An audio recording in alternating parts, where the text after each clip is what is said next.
Assalamualaikum warahmatullahi wabarakatuh. Saya Faisal Ali Mukhlis dan teman saya Cindy Rizky. Kami akan menjelaskan materi presentasi kemarin, yaitu paragraf dan wacana. Di sini saya akan menjelaskan sedikit tentang paragraf. Jadi paragraf yaitu suatu gagasan yang berbentuk serangkaian kalimat yang saling berkaitan satu sama lain. Kegunaan dari paragraf ini adalah sebagai penanda munculnya topik baru yang memisahkan gagasan-gagasan utama yang berbeda. Paragraf mempunyai ciri-cirinya antara lain sebagai berikut. 1. Paragraf ditulis dengan memberikan ketukan spasi agar baris pertama sedikit masuk ke bagian dalam. 2. Berisi ide pokok yang akan dijelaskan dalam sebuah karangan. 3. Berisi keterangan atau kalimat penjelas yang akan menerangkan ide pokok karangan yang secara rinci. Yang terakhir, berisi opini, yaitu opini dari penulis yang dinyatakan dalam sebuah kalimat penjelas. Unsur-unsur paragraf antara lain: 1. Harus memiliki kalimat utama paragraf. 2. Harus memiliki kalimat penjelas yang menguraikan kalimat utama. 3. Harus memiliki koherensi.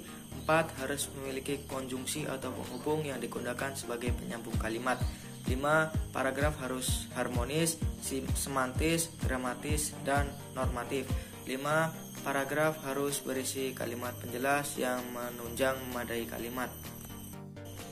Adapun jenis-jenis paragraf dilihat dari letak gagasannya. 1. Paragraf deduktif, yaitu paragraf yang letak gagasan utamanya berada di awal paragraf.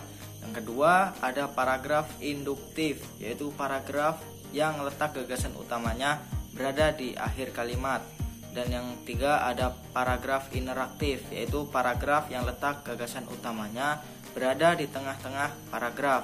Dan yang terakhir, ada paragraf campuran, yaitu paragraf yang letak gagasan utamanya berada di awal dan di akhir paragraf. Adapun jenis-jenis dari paragraf yang ditinjau dari fungsinya yaitu: 1. Paragraf pembuka berfungsi untuk memancing rasa ingin tahu pembaca untuk mengetahui keseluruhan isi artikel. 2. Paragraf isi membahas ide-ide pokok dalam sebuah artikel. 3. Paragraf penutup. Jadi paragraf ini memiliki fungsi menyimpulkan keseluruhan artikel dan penekanan hal-hal penting yang terdapat dalam artikel.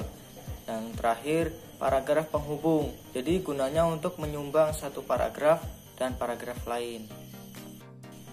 Dan yang terakhir tuh ada jenis-jenis paragraf berdasarkan isinya. 1. Itu ada paragraf eksposisi. Yang kedua ada paragraf deskripsi. Yang ketiga ada paragraf persuasi. Yang keempat ada paragraf argumentasi. Dan yang kelima ada paragraf narasi. Baiklah, di sini saya Cindy Rizky ingin melanjutkan materi dari rekan saya Faisal Ali Mukhlis. Baiklah, langsung saja. Wacana. Wacana yaitu bagian dari sastra kebahasaan yang mendukung posisi tertinggi. Berdasarkan pernyataan itu, dapat dikatakan bahwa wacana merupakan satuan bahasa terlengkap yang dalam hierarki gramatikanya merupakan satuan yang tertinggi dan terbesar. Ciri-ciri wacana. 1. Terdapat tema. 2. Memiliki hubungan kontinuitas berkesinambungan. 3. Memiliki hubungan kohersi. 4. Medium, bisa lisan bisa tulis. 5. Memiliki konteks. Jenis-jenis wacana. 1. Wacana narasi, yaitu bentuk wacana yang mengisahkan suatu kejadian peristiwa sehingga tampak pembaca mengalami sendiri peristiwa tersebut. 2. Wacana deskripsi, yaitu yang menggambarkan suatu peristiwa secara jelas dan terperinci. 3. Wacana eksposisi, yaitu karangan yang bertujuan untuk memberitahu, mengupas, dan menguraikan peristiwa.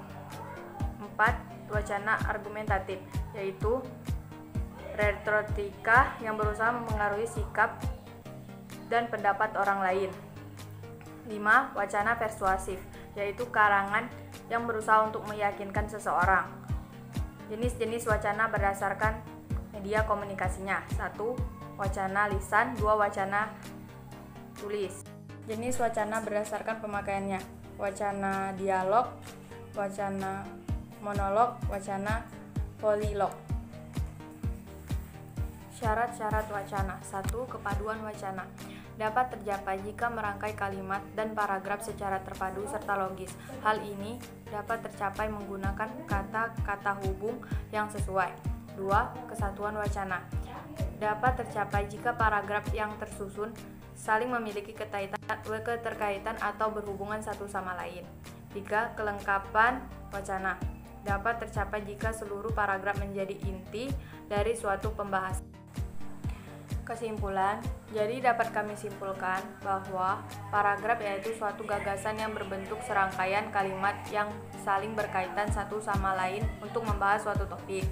Dan wacana adalah satuan gramatikal terbesar dan tertinggi, kesatuan yang memiliki klausa yang mempunyai propensi yang berkaitan dengan satu dan lainnya.